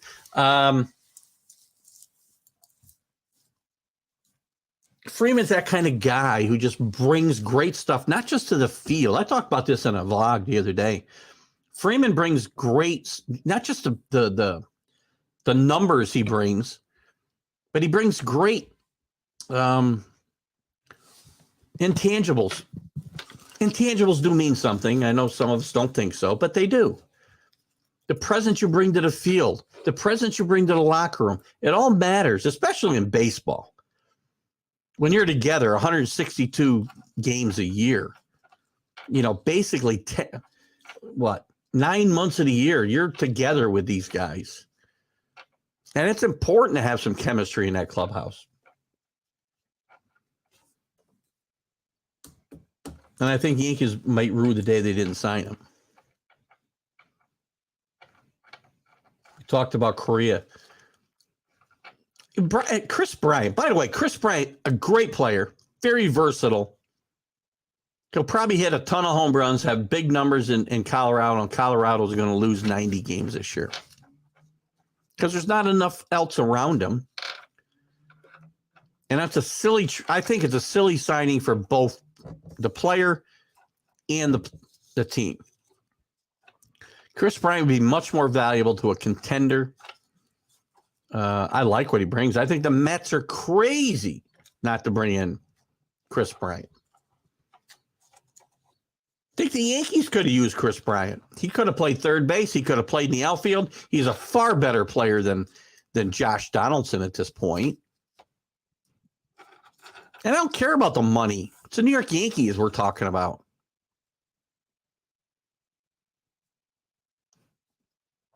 Olsen gets traded from the A's to the Braves to replace Freeman, which also hurt the Yankees because Olsen was their number one backup plan. They went, and number 3 was Rizzo, which they brought in. But they signed Olsen to this huge contract right after the trade. You could have brought in probably Freddie Freeman for close to that money or a little bit more.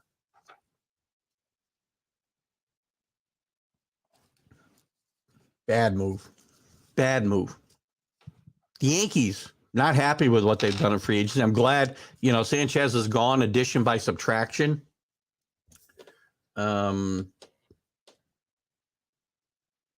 Urshela for Donaldson, if I look at that, not a good swap.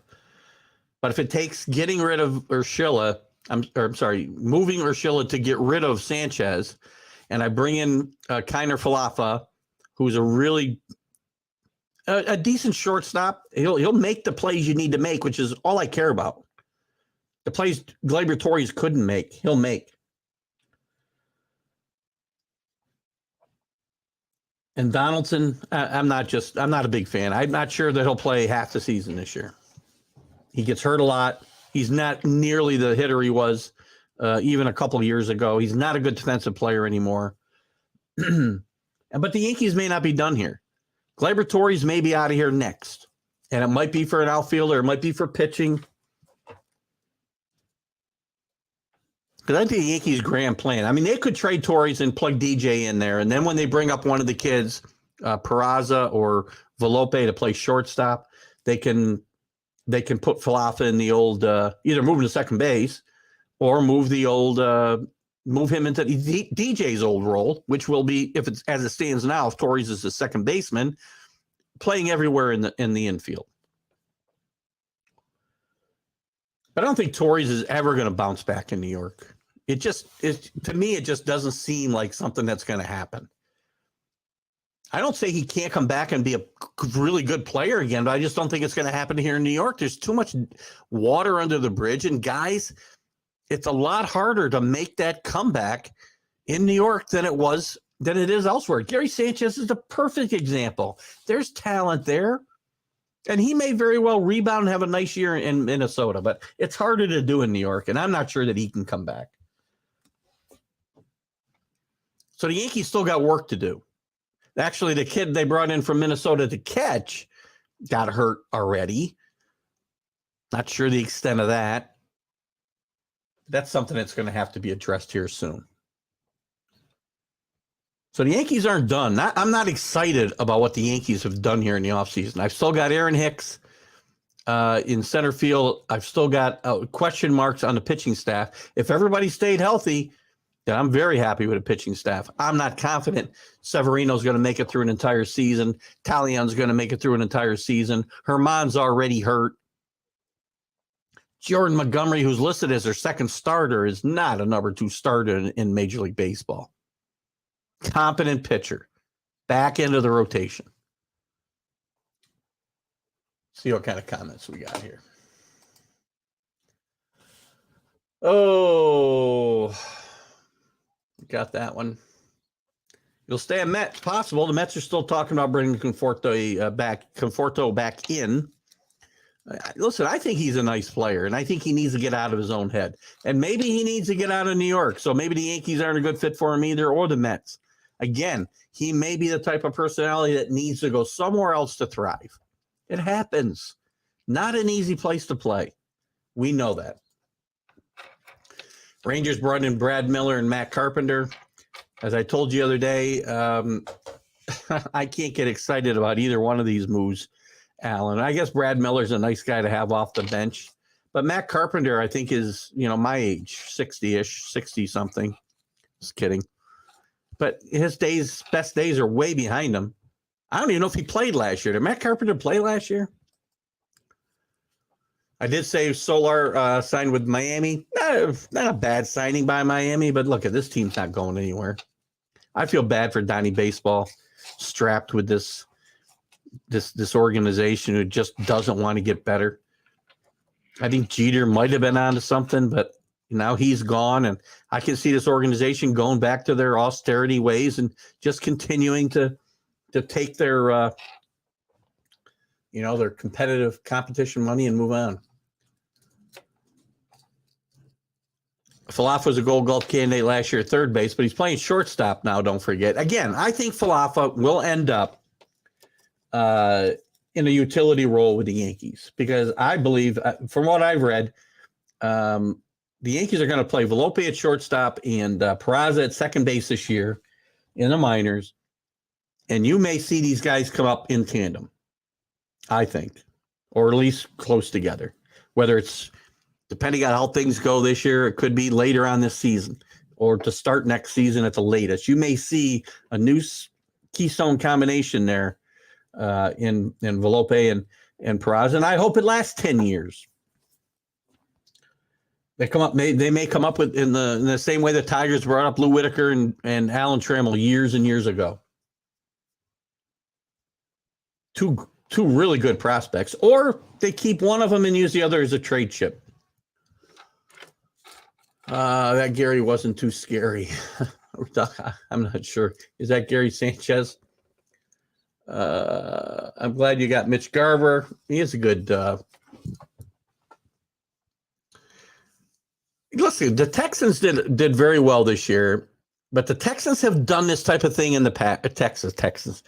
Texas Rangers have done very well this year, but they've done these kind of things in the past. You can go back to Alex Rodriguez when Buck was the manager there, and it never seems to pan out there because they never seem to have enough pitching.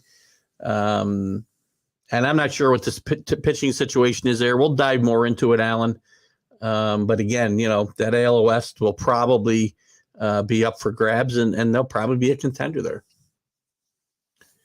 It's not happening, Carlos. The Yankees are not cutting ties with Judge.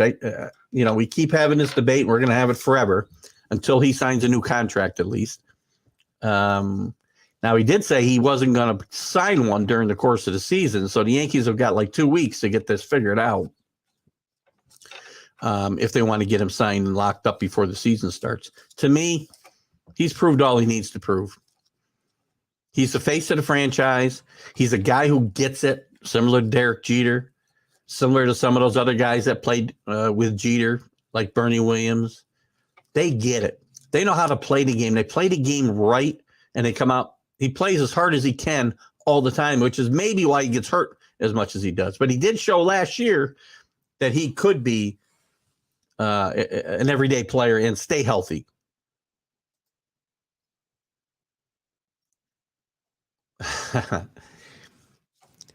We got to go pretty deep in that draft, Rick. So, although you got to remember, it's for both leagues. I mean, a lot of fantasy leagues I've played on in the past, and I don't play in any anymore. Just this the fun one of Drew's.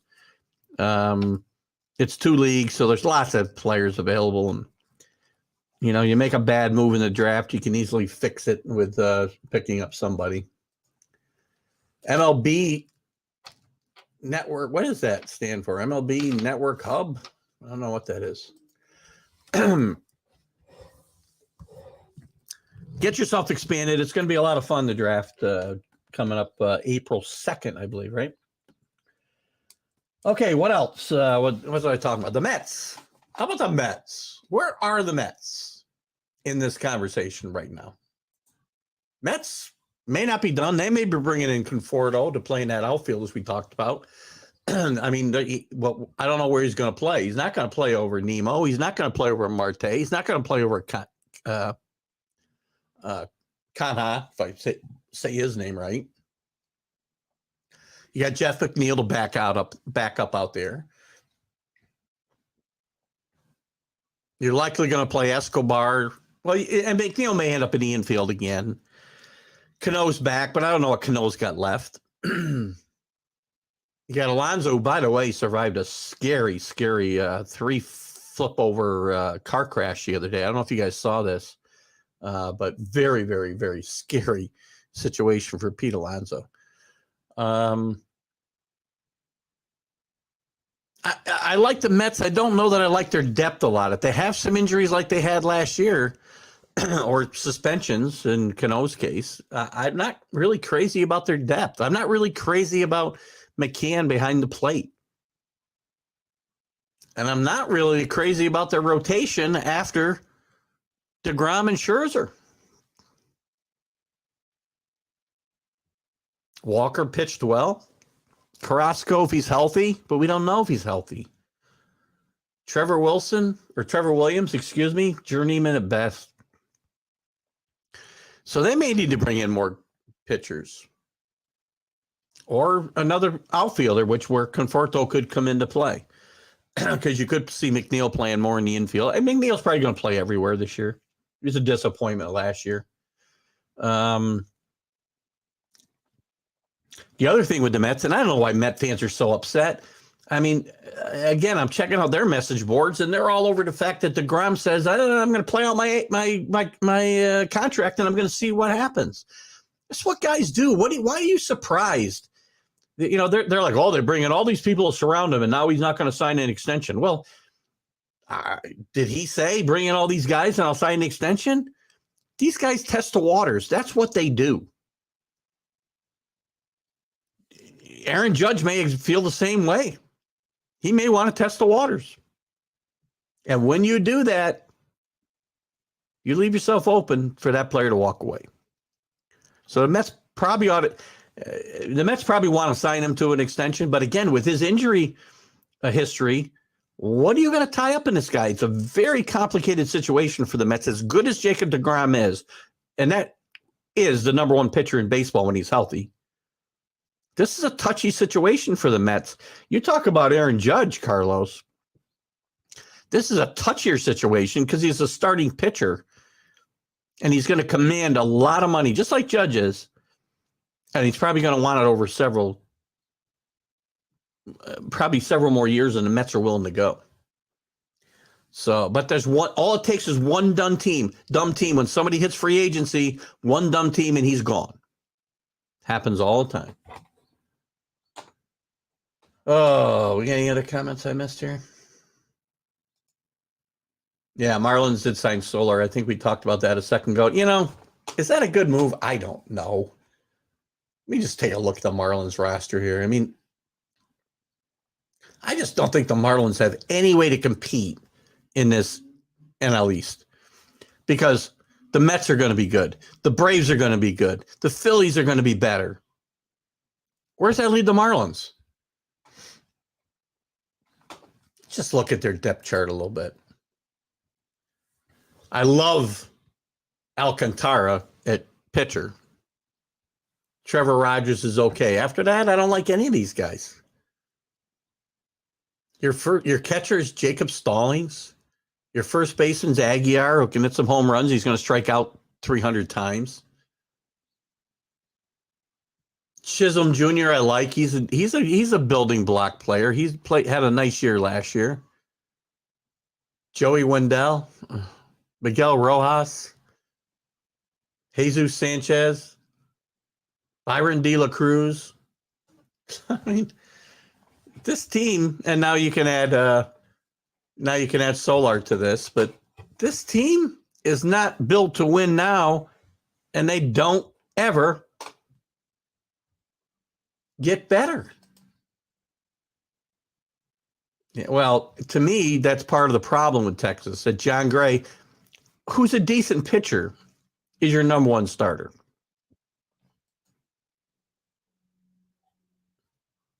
Time is it 10:50?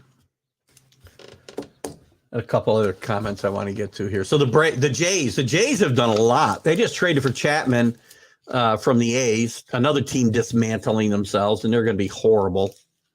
Bob Melvin. Is it Bob Melvin? I always say this wrong. I don't think it's Bob Melvin. The manager jumped up to San Diego. A's are going to be terrible.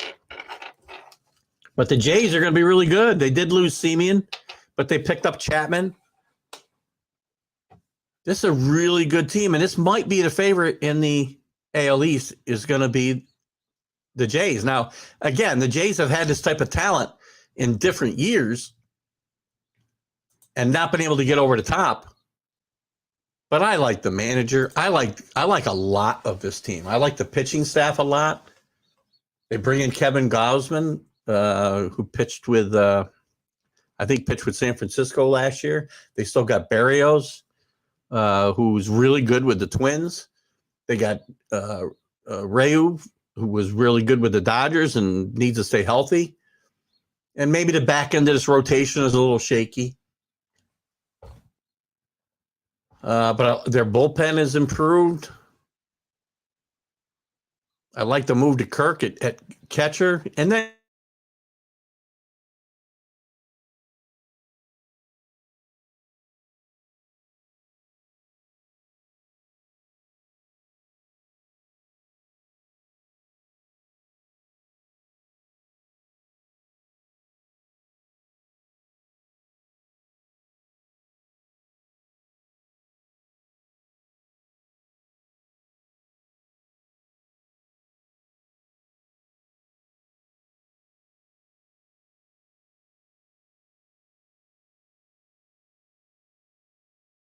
you got Vlad and B.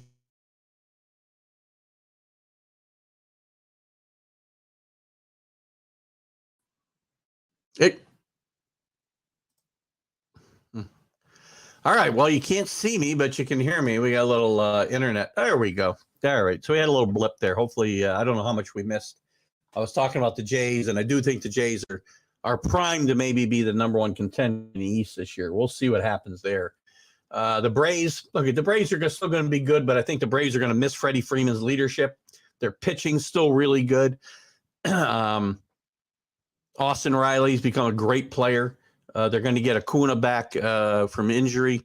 They'll certainly be as I think they'll be as good a contender as they were last year when they won the World Series. And I did pick them to get to the World Series and win it, just an FYI. And we'll do that show with Drew here before the season starts or just after it starts. Anybody else I want to talk about? The Twins, again, I think interesting moves the Twins have made. They're going to be a potential contender in that Central Division. San Francisco, the West is going to be tough with the Dodgers.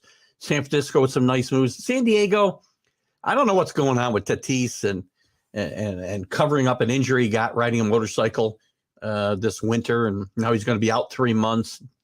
They got some chemistry issues on that team anyway. Good job bringing in their new manager who maybe will be able to fix some of that, but we'll see. I know they got a lot of young guys. And again, they may very well perform very well, Alan, but when you're performing on a bunch of young guys and John Gray's your number one, it leaves yourself open to a lot of issues. some of the rules change. I don't know what's going on. We only got a couple minutes left, so I'm not going to talk too much, except it looks like the ghost runner on second base is back to stay. Cannot believe that we're going to do this travesty again. Again, I got into a little pissing match with somebody in one of the chat rooms about how they want to speed up the game. What's wrong with that? You guys all want to speed up the game, but when they put in rules to fix it, I never said. I should say the pace of play in baseball stinks. But all you need to do is enforce the rules in the rule book that are there now. Call the strike zone if it's supposed to be called. When the pitcher gets the ball, let him pitch. I watched a video of Nolan Ryan, and the banner was Nolan Ryan was his own pitch clock. And when you see him out there waiting for a guy jerking around the box, and the next thing he did was throw the ball into the guy's chin.